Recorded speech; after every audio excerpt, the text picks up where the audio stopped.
Stay tuned for part 2 of the Rebel podcast. Waylon Carney, my co-host, and I will be going over the epic season of Teen Mom Next Chapter today. Leah embodied boldness and courage and speaking up about, being in her mind and in her experience being abandoned and feeling abandoned and suffering emotionally from that, and then appreciating her new mom and her new life. So I think all of that taught so many people how she dealt with it because a lot of people do deal with that. Yeah. Yeah, I mean, I think she shows like how showed how mature she is in her thinking. I mean, the closest relationship most people have is with their mother, Right. with their parents. And to not have that or to have had so many issues with that, it's amazing how well adjusted she is and the smart decisions she's made. It's really impressive, I think. Oh, Um, definitely. She and she she seems acts complete. older for her age. She acts older than her mother does. Correct. You know? Yeah, and So I guess the sad part is it took Leah a lot of courage and some counseling to be able to express her feelings, but her mom still can't do it. Her mom still can't admit she may have done something wrong. She may have not understood her daughter's feelings. Amber can't seem to see how her behavior impacts every single person around her. so the last episode, her boyfriend, or I guess he was her fiance, he proposed to her and then he went missing. What And does that tell you? yeah, you just have to kind of, and they never really went into why I don't know if they ever got an explanation as to why he, you know, got away from her or, I think uh, he realized where he was at. At best, it was a tiny, brief, quick paycheck for his appearance. And then yeah, it was like, oh my God, what do I do with this marriage or this relationship? I'm going to right. get the hell out of here. That's what Yeah. I think happened, realistically. Yeah. I mean, who knows? I felt bad for her reading because they did show a lot of the comments that were Mhm. posted about it saying that she had, had something to do with it, that she killed him or whatever. Oh, When that's they not when good. No, and I felt bad for her because I'm like, that has to be really rough. But also, I know she first Gary or whatever, there was some domestic Mhm. violence issues and things like that. So I guess that's where that all stems from. Domestic violence goes both ways, right? It does, yeah. So Yeah. Amber physically attacked Gary. We saw a lot of that on camera. Her physically hitting Gary and punching him when he was trying to go down the steps. And of course, Leah was there to see that. And then you could hear Amber telling Leah, see, Daddy's leaving again. He doesn't love you. And then Leah screaming and crying. So there was not only domestic violence towards Gary, but there was that instillment of screaming and hollering, that whole domestic violence act, and then filling a child full of fear that her own father doesn't love her, right? And abandonment. And then there was also footages and several magazine reports of when Amber was, I think, I don't remember, but the second baby daddy, I think she was wielding a machete or some other kind of weapon, and he shut the door and then he had called 911, I think it was. I saw this comment on social media about the stuff going on with Amber or what's happened with Amber on the show, for the last few years, that it's really strange and kind of so basically if Farrah was let go because of her involvement in, adult entertainment, Right. but someone else is allowed to be on the show, even though they, tried to attack someone with a machete. They, you I know, know. That's use wild, drugs right? and, all of the stuff that's gone on with her, and she's still allowed to be on the show, but someone who is engaged in consensual acts in adult entertainment, that she's not allowed to do that. And you can think whatever you want about adult entertainment. It's probably not the most healthy thing in the world to be involved in, but neither is attacking someone with a machete and Correct. showing And then that. what's So really interesting is how MTV came back and hired Janelle back. Janelle's big on OnlyFans. Janelle makes right. a lot of money doing that. So, really and truthfully, you say to yourself, okay, now wait a minute. Has MTV evolved on that situation? And I believe they have. I believe they understand how popular OnlyFans is. I believe they've also matured to a point where they understand adult entertainment is part of most people's lives in one form or another. I think it's also sad that Farah had to feel condemned and persecuted because of what she was doing. I wish this all could have been handled in a better way on both parties. I wasn't there for any of it. I was left completely out because guess why?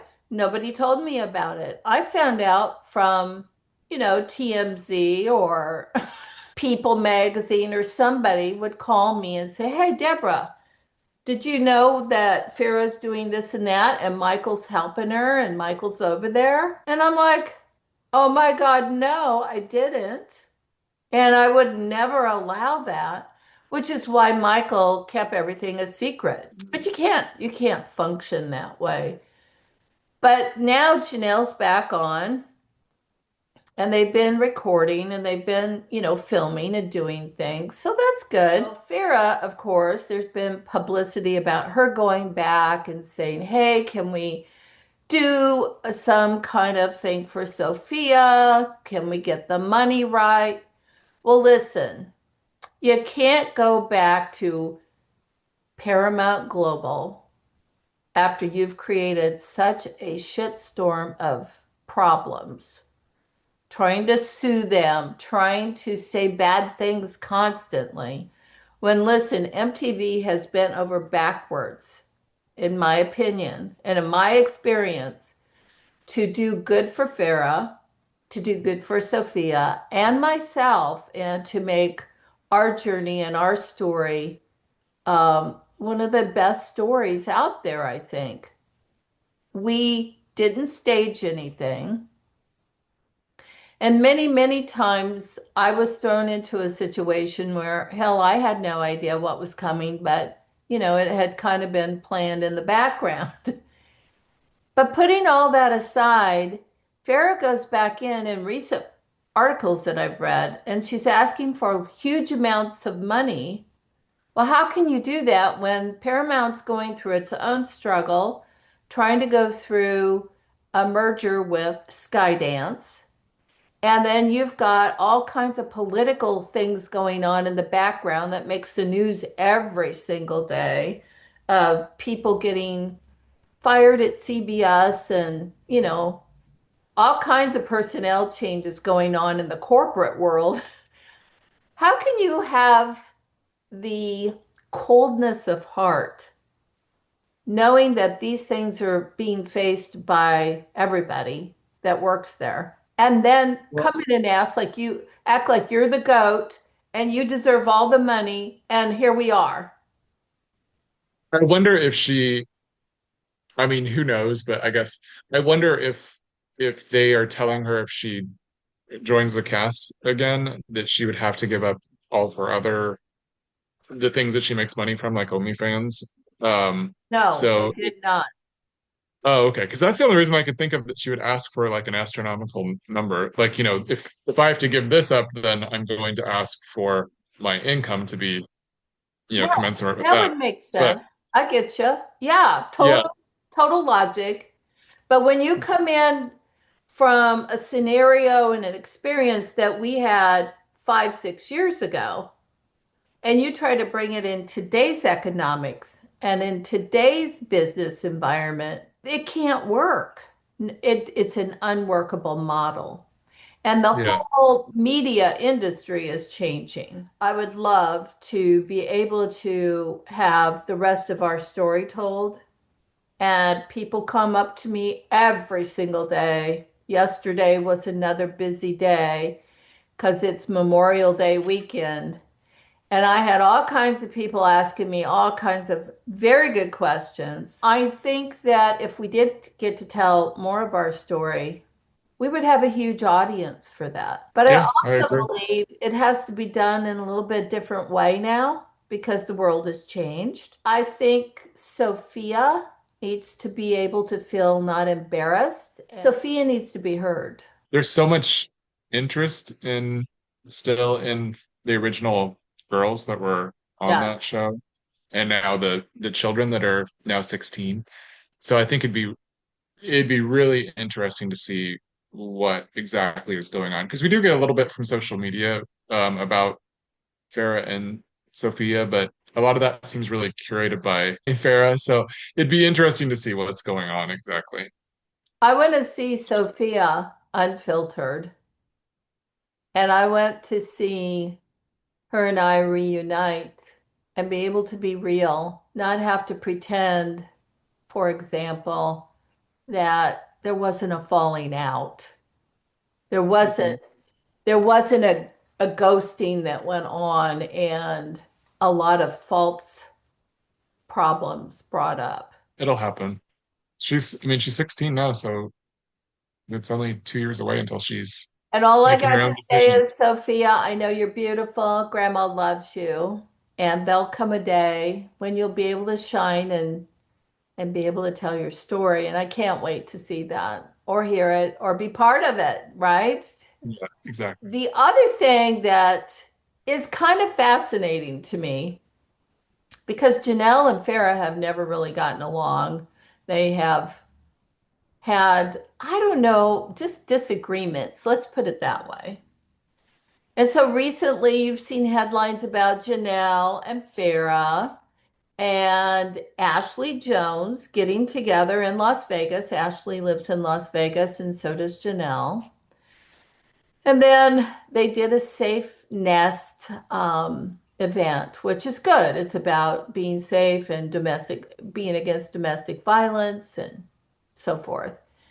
And I thought that that was wonderful that the three of those women got together, showed esprit de corps. We're going to build the women's strength in the network, right? Mhm. I just hope that they can take that to a bigger, better, higher level and maybe do something that will help a lot of people. That's what my ambition would be for that. And, Farah says she's out there shopping a TV show. Okay, that sounds good too. But how's it going to be different? It has to find a place somewhere between Teen Mom and the Housewives. Right. And it has to have a storyline that is relatable to everyday people that have aspirations, I think. Yeah. I, she's very entertaining and she's a dynamic person to Yeah. listen to and to watch. I just I think she would obviously she'd do better in an ensemble with a lot of different people with different Yes. perspectives.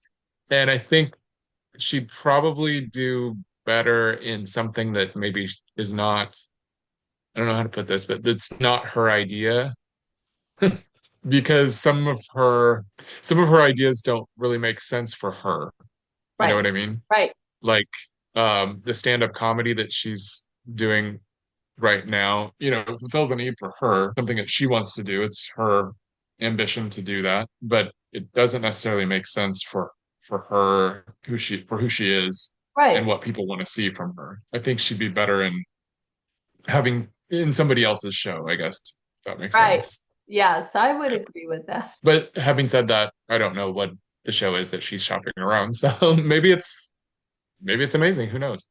It could be, it very well could be a awfully amazing, could be a platform that we've never thought about.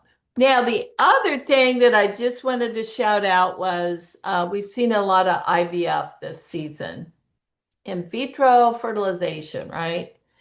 Hmm. And I know just the other day there was some in vitro clinic domestic violence Yeah, there was a terrorist attack on an IVF clinic here, in Palm um, Springs, right? Where in you Palm are. Springs, actually just a few blocks from my office. It blew out windows in downtown. The explosion was so big. A guy drove his car into the clinic and it had a bomb, I guess, inside, and it exploded. And don't really know exactly the reason why. He said that he released some sort of video or audio saying that he didn't want to live and he didn't understand why people were trying to bring other people into the world, and didn't make a lot of sense. But Wow. um, we're lucky that no one else was killed or seriously hurt because it was a huge explosion. I was shocked to hear that story on the news because I thought, well, wow, in vitro is like a good thing. Yeah. I've Well, heard my of first, a few guys that have falsified documents and they've got like thousands of children because they were doing unscrupulous activities. But all in all, on this episode of Teen Mom Next Chapter this season, we've seen stories that have been quite compelling of bringing joy into the world through in vitro. And I just think Mackenzie is so blessed to be able to have the twins. And I just think that's going to be a fabulous story to continue to watch. And now we see that Cheyenne is pregnant, and that's a big deal, right? She and her husband have been going through a lot of steps trying to do what their dream was to be pregnant too. So I love these stories. These are probably all my big favorite stories. And, everybody has their favorite people for whatever reason. But I would like to see the franchise go forward and build more stories instead of rehashing and trying to rehash 16 and pregnant, I think there's a lot more to tell there that they just haven't gotten into. Right, Um, and maybe they're just not uh, sure what the audience wants. Because I mean, there are a lot of people probably that tune in that want, the same old thing, to the same stories that they saw before. I mean, we see that now. There's so many shows that have been rebooted and basically just go back to the same. It's like they're just repeating old right. episodes. You know what I mean? And it gets Um, boring. It gets very yeah, it does get boring. boring because it's like we've already seen this. We already Yes. know this story. Let's do something And life else. But evolves, right? Everybody's life yeah, evolves. So let's evolve. And right. It it let's show other aspects of your life. it is interesting though that a show that started with kind of like unplanned and in some cases unwanted pregnancies that they then are now showing the same people how many years later that are trying to they can't get pregnant and they're trying to have more children. I find that kind of interesting. Yeah, there is more to tell. There's more aspects to life that we could see.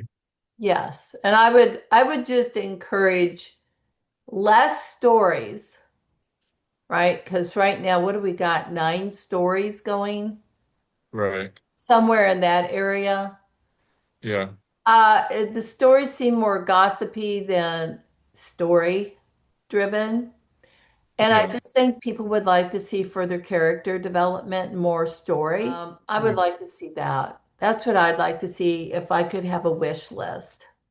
I'd like just stronger stories, less things to follow because it gets kind of I don't know. It feels like such short clips of each person that you don't really get to focus on one person or one story for very long, and I don't know. It's kind of hard to follow. I I agree. mean, I yeah, agree. And I get tired of hearing the same conversations about what the baby daddy does wrong or how I want to have more babies. And, I just would really like to see a better, more full picture of other aspects in life that people are Mhm. looking at besides more pregnancies, more work. You know what I mean? It's just kind More of, issues with the dad, more yeah, yeah, it's like, I'm tired of this. I need a break, that kind of thing.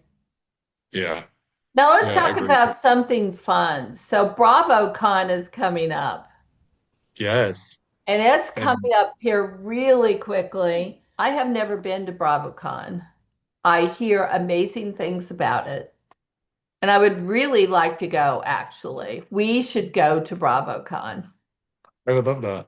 And it's going to be November 14th through the 16th over at Caesars Forum. Andy Cohn's going to be there. I love Andy Cohn. I would Hmm. love to meet him. I would love to be on a show with him. I Yeah, think I think he is phenomenal. But the tickets are going to go on sale here very, very shortly. And the tickets are going to start just for the BravoCon event. They're going to start for sale on June 6th. Now you got to save up some bucks for this because just the price of entry, basic price is 672.61. That's $672.61, right? Now, if you want to be able to get premium add-on experiences, of course, that's a la carte, and you're going to have to pay a little more. And then Andy Cohn's tickets, if you want to go to his live event, which is going to be in one of my favorite places, Planet Hollywood, those tickets are going to go on sale, I believe, June 11th. I can't even imagine what those tickets are going to cost. yeah. We should go. That'd be fun. I love Andy Cohen. I love Bravo. I've been watching Bravos forever. Do you remember like the shows like Workout and Flipping Out and Flipping um out. yeah, Tabitha Takes Over, Yeah. um all those shows. They've had So some great shows. They really have. I would love mhm. to I would love to go back and do some things with Bravo, and I just think it would be a cool experience. I would love to Yeah, do something scripted or unscripted, doesn't matter. I think yeah. I've taken enough courses and acting lessons and all of that now that scripted doesn't scare me. It used to scare me, but I've had some really good coaches, and I think that I'm up for that. It would be fun. Oh yeah. It'd be great to see you in something scripted where you could play a character. Wouldn't that be fun? I would love that. Yeah, yeah. Maybe I would get less criticism. We'll see. I don't know. People always have some things to say, you know. Well, and it's actually good that they do. So it's all good. Yeah. So coming up, I think, I would like to cover some of our favorite shows that we've been watching. I've been watching a lot of Netflix. I've been watching a lot of series. I've also watched a few things here and there, not on Netflix, but I would love it if you would come back and we could talk about some of these cool different shows that you find interesting, why you find them interesting, and is this something that you like to watch like after work to calm down or maybe in the middle of the day because you need a boost or like when do you find the best time to watch these? So maybe on our next episode, we could kind of talk about those things and see how our audience feels. Uh, And just actually later today, I'm going to watch. There's a limited series about Pee Wee Herman about Paul Rubens. Oh my gosh, Uh, that would be amazing.